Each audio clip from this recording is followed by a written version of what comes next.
प्रिय भक्तजन, आइए आज बृहस्पतिवार के दिन बृहस्पति भगवान की पूजा विधि का जानते हैं और कथा सुनते हैं। बृहस्पतिवार के दिन जो भी स्त्री पुरुष व्रत करे उनको चाहिए कि वह दिन में एक ही समय भोजन करे। किसी भी व्रत में भोजन एक समय करना चाहिए और नमक का त्याग कर देना चाहिए, क्योंकि बृहस्पतिश्वर भगवान का इस दिन पूजन होता है। भोजन में पीले चने की दाल आदि का करें, परंतु नमक नहीं रखें। पीले वस्त्र पहने, पीले फूल का प्रयोग करें, पीले चंदन का प्रयोग करें और प्रेम पूर्वक गुरु महाराज की कथा सुनना चाहिए। इस व्रत को करने से मन की इच्छाएं पूरी होती है और बृहस्पति महाराज प्रसन्न होते हैं। धन, विद्या तथा मनोवांछित फलों की प्राप्ति होती है। परिवार को सुख तथा शांति मिलती है। इसलिए व्रत सर्वश्रेष्ठ और अति फलदायक सब स्त्री और पुरुष के लिए है। इस व्रत में केले का पूजन करना चाहिए। कथा और पूजन के समय मन, क्रम, वचन से शुद्ध होकर जो इच्छा हो बृहस्पति भगवान से प्रार्थना करनी चाहिए और उनकी इच्छा को बृहस्पति भगवान अवश्य पूर्ण करते हैं, ऐसा मन में दृढ़ विश्वास रखें। बृहस्पति भगवान की कथा इस प्रकार है, आइए हम सब मिलकर सुनते हैं। एक समय की बात है कि भारतवर्ष में एक नृपति राजा राज करता था और बड़ा ही प्रतापी और दानी था। नित्य प्रतिदिन मंदिर में दर्शन करने जाता। वह ब्राह्मण और गुरु की सेवा किया करता था। उसके दरवाजे से कोई भी निराश होकर नहीं लौटता था। वह प्रत्येक गुरुवार को व्रत रखता एवं पूजन करता था। हर एक दिन गरीबों की सहायता करता, परंतु यह सब बात उसकी रानी को अच्छी नहीं लगती थी। वह न व्रत करती, न किसी को एक दमड़ी तक दान में देती थी। राजा से भी ऐसा करने को मना किया करती थी। एक समय की बात है कि राजा शिकार खेलने को गए हुए थे। घर पर उदासी थी। उस समय गुरु बृहस्पति देव एक साधु रूप धारण कर राजा के दरवाजे पर भिक्षा मांगने आए था। भिक्षा मांगी तो रानी कहने लगी, हे साधु महाराज, मैं इस दान और पुण्य से तंग आ गई हूँ। मेरे से तो घर का ही कार्य समाप्त नहीं होता। इस कार्य के लिए तो मेरे पतिदेव ही बहुत हैं। अब आप कृपा करें कि सब धन नष्ट हो जावे था मैं आराम से रह सकूं। साधु बोले, हे देवी, तुम तो बड़ा विचित्र हो। संतान और धन से कोई दुखी होता है भला? इसको सभी चाहते हैं। पापी भी पुत्र की और धन की इच्छा करता है। अगर आपके पास धन अधिक है तो भूखे मनुष्य को भोजन कराओ, प्याव लगाओ, ब्राह्मणों को दान दो, तालाब, कुआंड़ी, बाग बगीचे आदि का निर्माण करो, निर्धन कुमारी कन्याओं का विवाह करो, अनेकों यज्ञ आदि धर्म करो। इस प्रकार के कर्म करने से आपका कुल, आपका नाम परलोक में सार्थक हो एवं स्वर्ग की प्राप्ति होगी। मगर वह रानी इन सब बातों से खुश न हुई। वह बोली, हे साधु महाराज, मुझे ऐसी धन की भी आवश्यकता नहीं जिसको और मनुष्यों को दान दूं था, जिसको रखने उठाने में मेरा सारा समय ही बर्बाद हो जावे। साधु ने कहा, हे देवी, तुम्हारी ऐसी इच्छा है तो ऐसा ही होगा। मैं तुम्हें जैसा बताता हूँ वैसा करना। बृहस्पतिवार के दिन घर को गोबर से लिपना, अपने केशों को धोना, केशों को धोते समय स्नान करना, राजा से कहना वह हजामत कराए, भोजन में मांस मदिरा खाना, कपड़ा धोबी के हाथ धुलने डालना। इस प्रकार 7 बृहस्पतिवार करने से तुम्हारा सब धन नष्ट हो जाएगा। ऐसा कहकर वह साधु महाराज वहाँ से अंतर्ध्यान हो गए और जैसा वह साधु कहकर गया था, रानी ने वैसा ही किया। 3 बृहस्पतिवार ही बीते थे कि उनका समस्त धन नष्ट हो गया। भोजन के लिए दोनों समय तरसने लगे। संसारिक भोगों से दुखी रहने लगा था। वह राजा रानी से कहने लगा, तुम यहाँ पर रहो, मैं दूसरे देश को जाऊँ, क्योंकि यहाँ पर मुझे सभी मनुष्य जानते हैं, इसलिए कोई कार्य नहीं कर सकता। देश चोरी प्रदेश भीख प्रदेश को चला गया। ऐसा कहकर राजा प्रदेश को चला जाता है, लकड़ी काट कर लाता है और शहर में बेचता है। इस तरह जीवन व्यतीत करने लगा। एक दिन दुखी होकर जंगल में एक पेड़ के नीचे निश्चित रूप से आसन जमा कर बैठ गया। वह अपनी दशा को याद करके व्याकुल होने लगा। बृहस्पतिवार का दिन था। एकाएक उसने देखा कि एक निर्जल वन में एक साधु प्रकट हुआ। वह साधु भेष में स्वयं बृहस्पति देवता थे। लकड़हारे के सामने आकर बोला, हे लकड़हारे, इस सुनसान जंगल में तो चिंता मग्न क्यों बैठा है? लकड़हारे ने दोनों हाथ जोड़कर प्रणाम किया, उत्तर दिया, महात्मा जी, आप सब कुछ जानते हैं, मैं क्या कहूँ। यह कहकर रोने लगा और साधु को आत्मकथा सुनाई। महात्मा जी ने कहा, तुम्हारी स्त्री ने बृहस्पति के दिन वीर भगवान का निरादर किया है, जिसके कारण रुष्ट होकर तुम्हारी यह दशा कर दी। अब तू चिंता को दूर करके मेरे कहने पर चलो तो तुम्हारे सब कष्ट दूर हो जाएंगे और भगवान पहले से भी अधिक संपत्ति देंगे। तुम बृहस्पति के दिन पाठ किया करो, 2 पैसे की चने मुनक्का मंगवाकर उसका प्रसाद बनाओ और शुद्ध जल से लोटे में शक्कर मिलाकर अमृत तैयार करो। कथा के पश्चात अपने सारे परिवार और सुनने वाले प्रेमियों में अमृत और प्रसाद बांटकर आप भी ग्रहण किया करो। ऐसा करने से भगवान तुम्हारी सभी मनोकामनाएं पूर्ण करेंगे। साधु के ऐसे वचन सुनकर लकड़हारा बोला, हे प्रभु, मुझे लकड़ी बेचकर इतना पैसा नहीं मिलता जिससे भोजन करने के उपरांत कुछ बचा सकूं। मैंने रात्रि में अपनी स्त्री को व्याकुल देखा है। मेरे पास कुछ भी नहीं जिससे उसकी खबर तो मांग सकूं, और फिर कौन सी कहानी कहूं, मुझे मालूम नहीं। साधु ने कहा, हे लकड़हारे, तुम किसी बात की चिंता मत करो। बृहस्पति के दिन तुम रोजाना की तरह लकड़ियां लेकर शहर को जाओ। तुमको रोज से 2 गुना धन प्राप्त होगा, जिससे तुम भली भांति भोजन कर लोगे तथा बृहस्पति देव की पूजा का सामान भी आ जाएगा। इतना कहकर साधु अंतर्ध्यान हो गए। धीरे धीरे समय व्यतीत होने पर फिर वही बृहस्पतिवार का दिन आया। लकड़हारा जंगल से लकड़ी काटकर किसी भी शहर में बेचने गया। उसे उस दिन से अधिक पैसा मिला। राजा ने चना गुड़ आदि लाकर गुरुवार का व्रत किया। उस दिन से उसके सभी क्लेश दूर हो गए। परंतु जब गुरुवार का दिन आया तो बृहस्पति भगवान का व्रत करना भूल गया। इस कारण बृहस्पति भगवान नाराज हो गए। उस दिन से उस नगर के राजा ने विशाल यज्ञ का आयोजन किया तथा शहर में यह घोषणा कर दी कि कोई भी मनुष्य अपने घर में भोजन न बनावे, न आग जलावे। समस्त जनता मेरे यहाँ भोजन करने आवे। इस आज्ञा को जो न मानेगा उसके लिए फांसी की सजा की जाएगी। इस तरह की घोषणा संपूर्ण नगर में करवा दी गई। राजा की आज्ञा अनुसार शहर के सभी लोग भोजन करने लगे, लेकिन लकड़हारा कोई देर से पहुंचा, इसलिए राजा उसको अपने साथ घर लिवा ले गए और ले जाकर भोजन करा रहे थे तो रानी की दृष्टि उस खुट्टी पर पड़ी जिस पर उसका हार लटका हुआ था। वहाँ पर दिखाई न दिया। रानी ने निश्चय किया कि मेरा हार इसी मनुष्य ने चुरा लिया है। उसी समय पुलिस को बुलाकर उसको जेल खाने में डलवा दिया।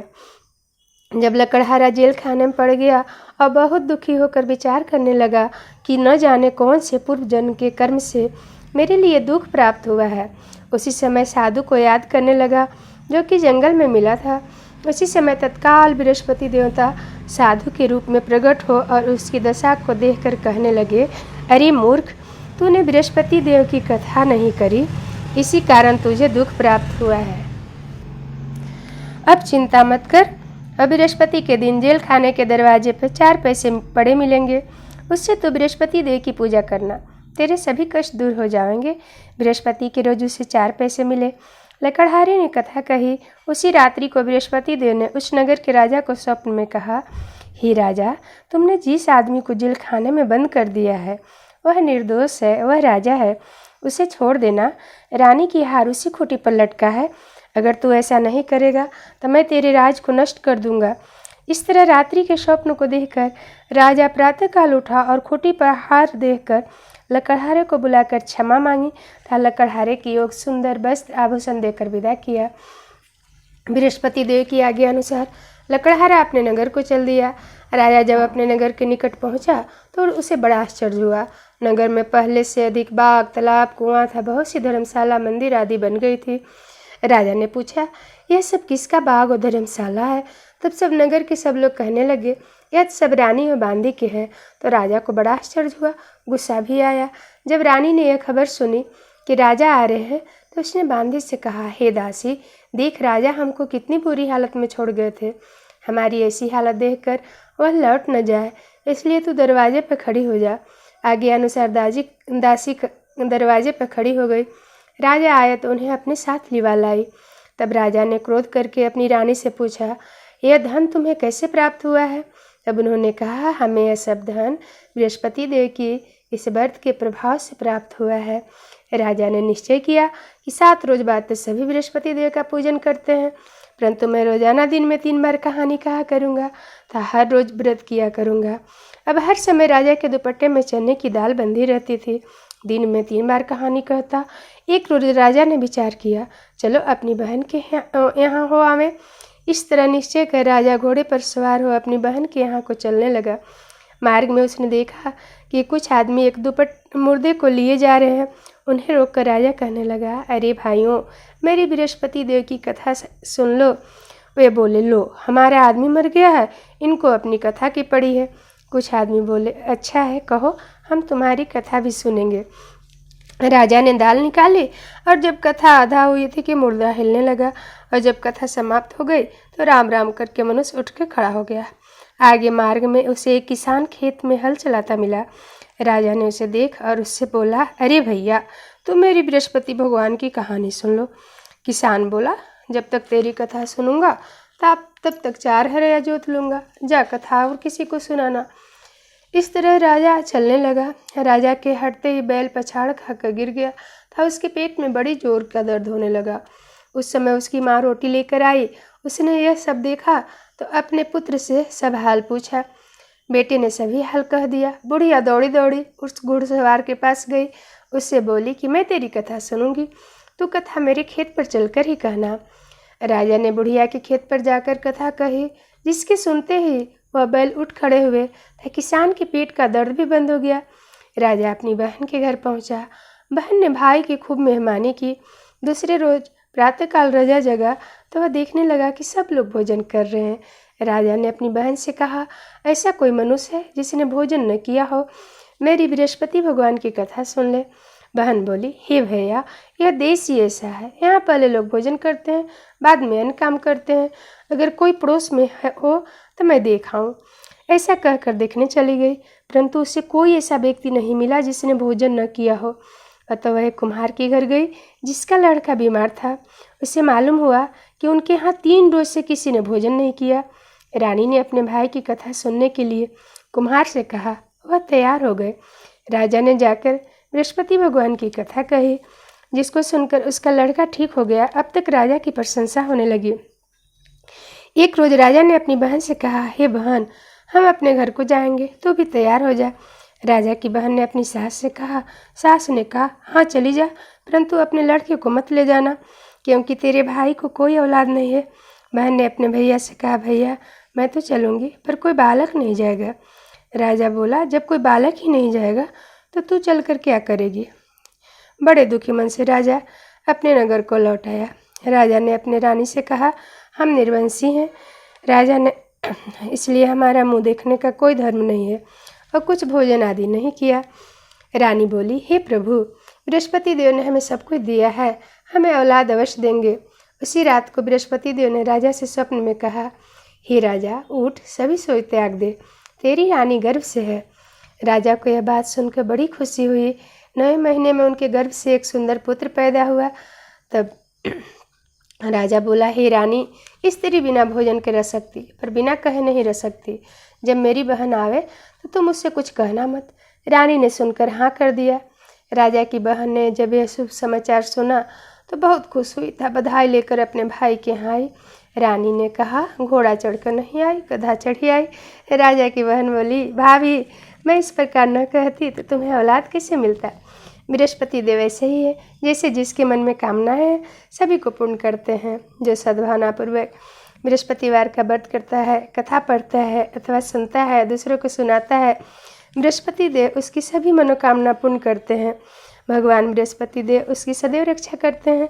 संसार में सद्भावना से भगवान जी का पूजन व्रत सच्चे हृदय से करते हैं तो उनकी सभी मनोकामनाएं पूर्ण करते हैं। जैसी सच्ची भावना से रानी और राजा ने कथा का गुणगान किया तो उनकी सभी इच्छाएं बृहस्पति देव जी पूर्ण की थी। इसलिए पूर्ण कथा सुनने के बाद प्रसाद लेकर जाना चाहिए।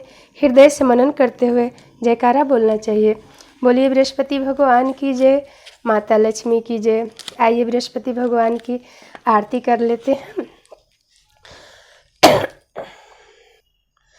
ओम जय बृहस्पति देवा, स्वामी जय बृहस्पति देवा। छिन छिन भोग लगाऊं, कदली फल मेवा। ओम जय बृहस्पति देवा। तुम पूरन परमात्मा, तुम अंतर्यामी, जगत पिता जगदीश्वर, तुम सबके स्वामी। ओम जय बृहस्पति देवा।